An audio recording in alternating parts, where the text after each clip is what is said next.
Mini enthusiasts, how are you doing? Hope you're well and I hope you're having a great day. In today's video we are back on Tardis. I tried to squeeze in that giveaway video last time and I've really been making a concerted effort to get Tardis done. I want it finished within the next couple of weeks because we're beginning of June now, it's show season. I want to start using the car because sometimes you can spend so long working on them that you forget what all the fun is about. So I've been videoing stuff all over the place.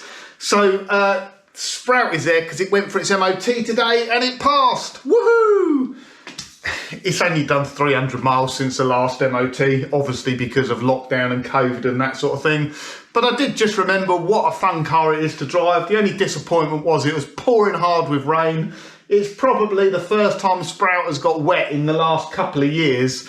But yeah, it passed with flying colours. There will be a video coming up on Sprout because I had to do a couple of things before it went for an MOT just to make sure it was going to pass with no problems. If you remembered earlier on last year, the catalytic converter broke up on it, so I had to get a new catalytic converter for it before it went for an MOT. So today we are back on Tardis. We are gonna build up the subframe and get the subframe ready to go back in the car. Now, sometimes I get criticised on this, believe it or not, at the rate of speed I work at. So not necessarily that, but some people criticise because I don't give enough detail in the video. Ultimately, it all comes down to the speed which I work and the speed at which I output videos. So yes, I could give more details and yes, I could spend weeks editing stuff, but it would only mean you get to see one video every few weeks rather than 2 a week. And it would mean it would take me, you know, certainly a lot longer than it does now to restore cars. So the last few that have been on the channel, Bolt, Tardis, Sprout, the ERA, Project Kit, they are all projects that have been done in 6 to 9 months. So that's kind of the rate of speed at which myself and Mark work.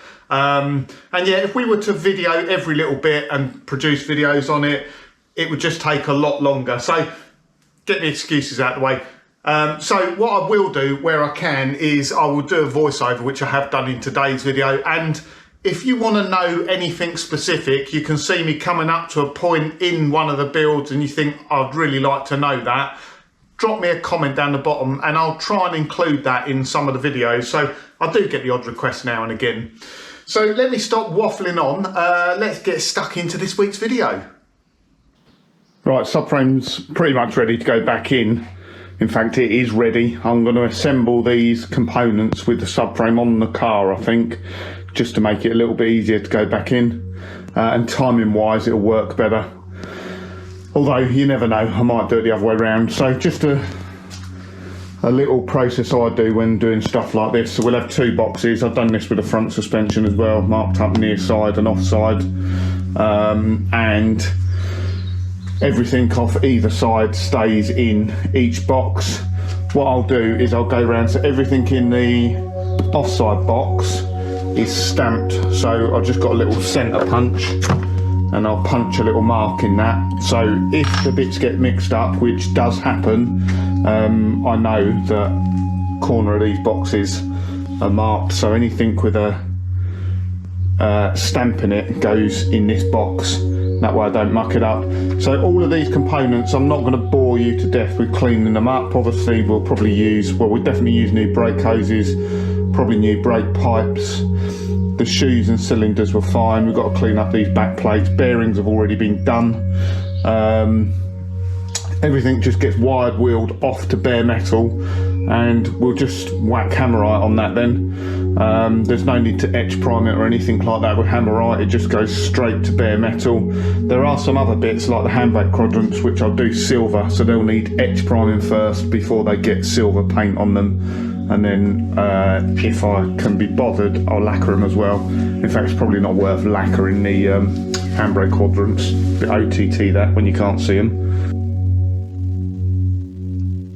Okay, so I thought I'd do a bit of a talk through this one, just because it's a bit of a prolonged time lapse. So here I'm just fitting the brake pipes back on I use the original brake pipes because there's no corrosion on them at all. I run some brake cleaner through them, just through the pressurized sprayer, just to make sure there was no debris inside. It's just going for a bit of originality really, so I could have used some Cupro nickel new brake pipe, which would have looked shiny and new, but the original brake pipes still have like quality control paint marks on them. So although there's a lot of the car which has been renewed and resprayed and tidied up and that sort of thing, things like brake pipes are things you can't really fake. So where I can, and so far in this car I've managed to save all of the metal brake pipes on there. They've all been in great condition, no need to replace them. Probably the only concern I've got is the actual brake pipe ends themselves are almost like a compression fitting, so they're turned over at the ends to make either a convex or a concave end, and then when you tighten them up that makes the seal.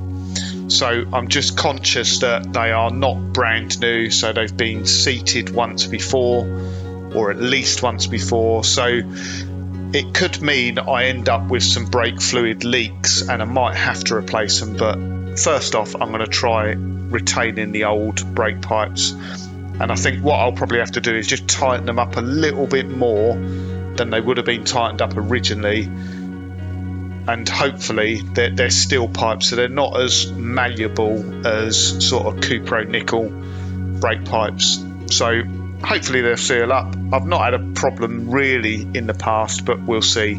It's no major issue if I do need to replace them.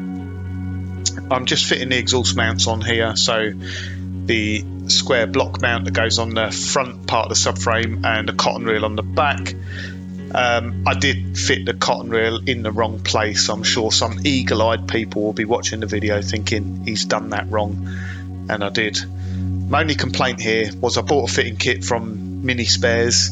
It come with all the bits in there, but they are really not fantastic quality. The cotton reels have far too long a thread on them, so as you can see there I just cut the thread a little bit short, and then I have this nifty little tool that Mark got me, which goes in a drill and it cleans up the threads so you can get the nuts on okay. Just going around with some Dynax S50 cavity wax. This is the brown cavity wax, and just going inside the cavities of the subframe. Again, it's probably a bit overkill, but it will protect the subframe for, you know, a good another 30-40 years. I've got to say, the built Hamber Dynax S50 is absolutely superb. It's more expensive than the other stuff you can get on eBay, but it comes in a huge, great big tin. I think I've mentioned it before. I think it's a 700ml tin, and I have pretty much done the whole of the car with one can. So it's a little bit more expensive. It's about 20 quid a can, but I've bought some cheaper stuff before where I've spent 25 quid for 6 smaller cans and they've not gone as far, so it's worth investing. Just fitting the subframe trunnions there on the back and the front. Pretty straightforward job with new bushes there. You'd have seen in the previous video the original bushes were really sort of elongated, so hopefully these bushes won't just crack and perish within a few years, which sadly with a lot of rubber nowadays that does tend to happen. The original bushes weren't cracked at all. I think the main reason for that is because they would have been manufactured with real rubber, whereas most bushes nowadays they're either completely synthetic or partially synthetic. So we've got new flexible brake pipes on there, just not worth messing around with flexible brake pipes. And I've got a new handbrake cable. I could have saved the old one, but for the price of a handbrake cable, it would have cost me more in time to clean it up than it would be just to fit a new cable. I actually think it cost less than 6 quid for a new cable. I think it was £5.94. Front part of the cable is the original cable, And just note there, I fitted that bracket the wrong way round. So when I put the subframe on the car, I actually took the front part of the cable back out again and twisted it round. It just gives a little bit more clearance on the exhaust if you're running exhaust system that has got a resonator and a silencer on there. Now the cable runs go through the actual subframe itself, and you have to grease up where it goes round at sort of a 90-degree angle at the front there. And then obviously when it goes onto the radius arms, you've got the handbrake quadrants, which I spoke about in a previous video, which you need to make sure you get the right way round. If you get them the wrong way round, you won't get the correct amount of adjustment on the cable.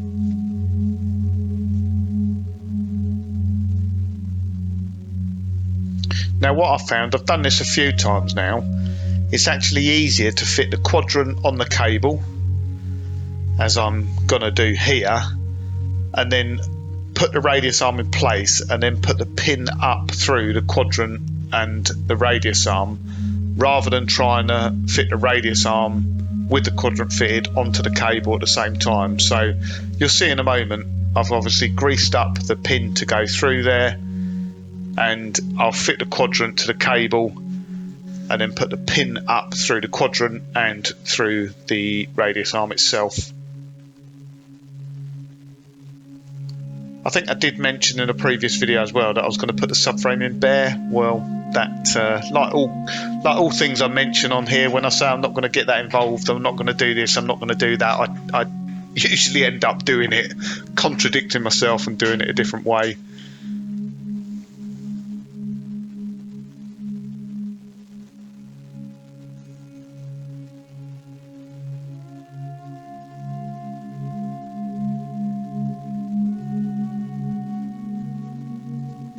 So I'm just cleaning up the radius arm pin here, and this sort of escalates a little bit later in the video, but the plan was to use the original radius arm pins, bearings, bushes, everything like that, because they were perfectly okay. There was no play in them or anything like that. So I cleaned them up. What I actually done was take the radius arm pins out and pump some grease through them just to make sure they were clear before I put them back in the radius arm and fit them to the subframe.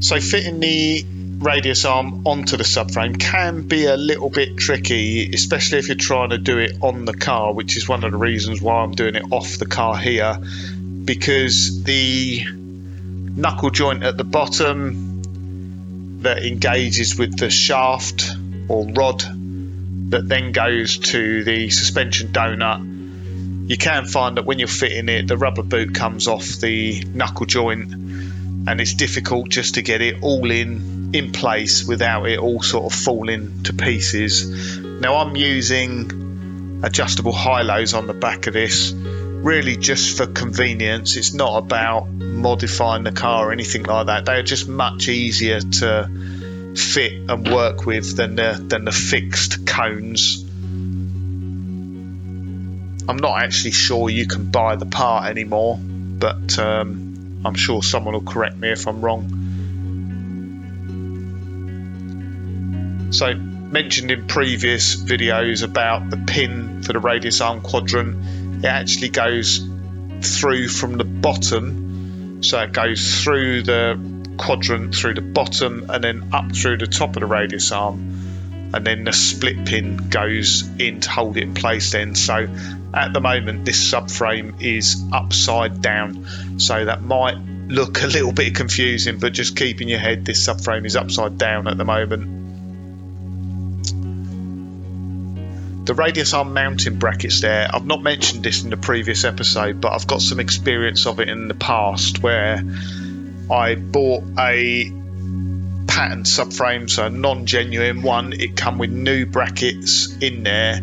I would always use the old brackets if you can. So always use a genuine subframe if you can, and then always use new brackets, the old brackets, because the new brackets are just naff. They really are. As I say, I had a patent subframe, patent brackets, and it was just awful. I couldn't get it aligned. It was all over the place, and when I checked sort of the camber and toe in, toe out afterwards, it was horrendous, and I ended up cleaning up the old brackets and fitting the old brackets back on. Now I'm just getting the cones or rubber donuts there ready to go back on. I've just used a little bit of rubber grease where they go onto the subframe and then where the high-low goes onto the donut. That is because after a few years they tend to stick in there, and I say a few years, you know, some of this stuff I do and I think to myself, I'm probably going a little bit overkill, but if someone comes to take this apart in 25 years time, they're going to find it quite easy. So that's why I do some of this stuff. You can see there I've fitted a cable tie between the radius arm and the subframe itself. That is purely there to stop the radius arm drooping down, because as I mentioned, when you're fitting it, the shock absorber usually stops the radius arm dropping too far. But when you're fitting it like this, if I were to turn that subframe around without anything holding those radius arms in place, they would just drop right down. The suspension knuckle would come out of the suspension trumpet and then the suspension donut, and it's just all fiddly getting it all back in place. So what I've actually found is I put the radius arms on, I adjust up the high-low probably by about an inch adjustment on the threads, and that takes up the play between the donut, the suspension trumpet and the knuckle, and then I cable tie it in place just to stop that radius arm dropping. It just makes the whole process a little bit easier when you're putting the subframe in.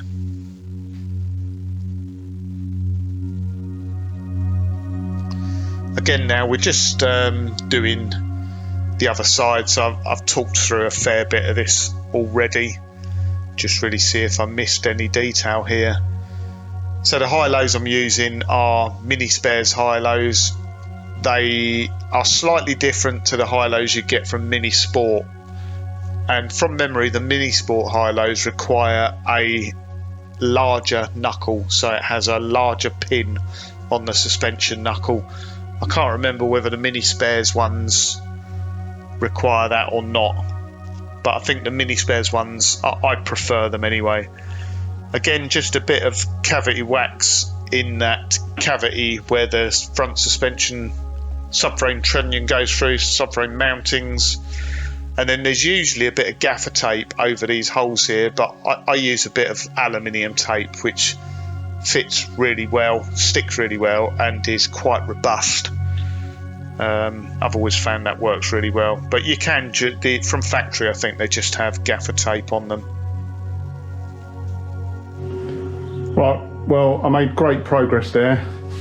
The subframe it's not completely built up, it's sort of half built up. I've put the arms in now just because they're easier to do with the subframe out the car.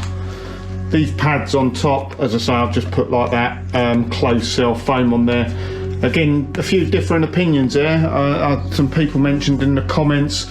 My thinking is it's there because that's the closest part of the subframe to the boot floor, and I thought maybe once it all moves around on rubber bushes there is a chance of the subframe hitting. But someone else mentioned in the comments that they're fitted from the factory when they're installing the subframe to stop it hitting the floor when they're installing it, stop it damaging it. So either way, it's about protecting the clearance. So I've put those back on. They may or may not be needed. I'm sure lots of Minis run without them on there. A rather disappointing bit, so I've been really sort of bashing on today because I want to get the car finished now. Just yeah, I want to start using it. Show's coming up. Now, you'd have seen me, obviously I inspected the radius arm pins, they all looked okay. I even looked down inside the radius arms themselves to check if the grease tube was split. Couldn't see anything, they look fine, but I've just pumped the radius arms full of grease, and as you can see, all the grease has come out. The radius, the handbrake quadrant pin, that means the grease tube is split inside, which is a bit annoying because I've just assembled this all back up. I'm going to have to take it apart again, we'll take the arms off, and I am going to have to put new bushes in there, new radius arm, new pin, new radius arm pin, new bushes, and a new grease tube to sort that out, because the problem is, like that, the bushes and bearings will never get greased properly, so they'll just deteriorate. So I might as well do it now. It's a bit of a shame. It adds a couple of hours onto it. I sort of worked day off work today, so I've just sort of cracked on with it, but I'm not going to video this bit because I've done radius arm pins lots of times before.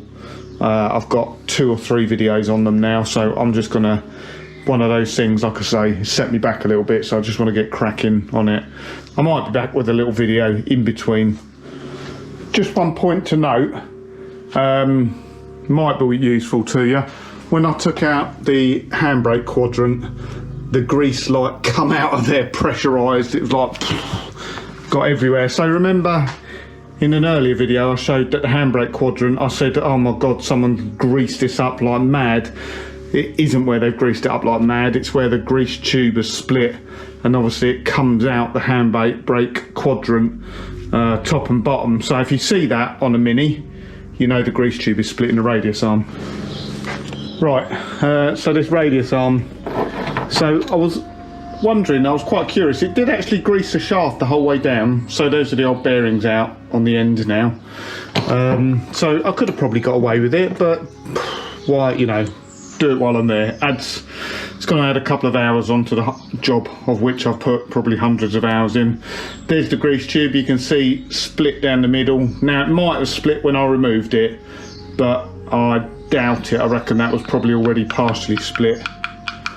So what happens then is the grease escapes inside the radius arm, and you end up almost filling the radius arm up with grease. I've just spent a bit of time clearing out as much as I can, and the bushes are ready to go back in now. But I think that's probably quite a long episode today, so I think that's probably it for today's video. Don't forget to give a thumbs up. Thank you for tuning in and watching again. Thank you to all you subscribers. If you're not a subscriber, it doesn't cost anything. You don't get spammed with email, but it does help this channel out. So yeah, if you wouldn't mind subscribing, that would be really great. Okay viewers, we've reached a point in the video where it's time for another Reader's Drives. This Mini belongs to Kevin from Pocket Rocket Garage, another YouTube channel that's well worth checking out. Kevin has a good sense of humour and his videos are quite unique. So this is a 1998 Mini Cooper Sports Pack in Tahiti Blue. It's a very original car with a full electric sunroof, and it's covered around 85,000 miles. Kevin has all the paperwork, original books and both keys with the car. It even has the original quality control tick sheet from when it left the factory, which is quite amazing. Kevin stumbled across this Mini while searching on Facebook Marketplace. The owner was selling an orange Mini, but in the background Kevin could see the Tahiti Blue Sports Pack. Kevin contacted the owner to see if the Mini might be for sale in the future. He got chatting with the owner and she said she would consider selling it. She was moving to America with her husband and could only take the older Mini, so the Cooper Sports Pack had to be sold. It was too new for export. After finding out she was only 20 miles away, Kevin went over and made her a fair offer. Kevin had not driven a classic Mini for about 15 years, but on the test drive he was sold the moment the car started. Kevin drove the car for a further 6 months, but he knew it needed a lot of work as all the brakes and rubber parts underneath were heavily perished. Kevin has owned a few Minis before and so knew things needed doing, which helped when negotiating the price. Kevin says the whole car needs a good going over, new wings, seals, rear end, etc, etc, the list goes on. The engine is also very tired. So Kevin has a YouTube channel where he's documenting this restoration and his progress on YouTube. It's well worth going and checking it out because Kevin makes some great videos. His channel is called Pocket Rocket Garage. I hope you enjoyed this week's Reader's Drives. Have a great day and catch you again on the next video. Thank you for tuning back in.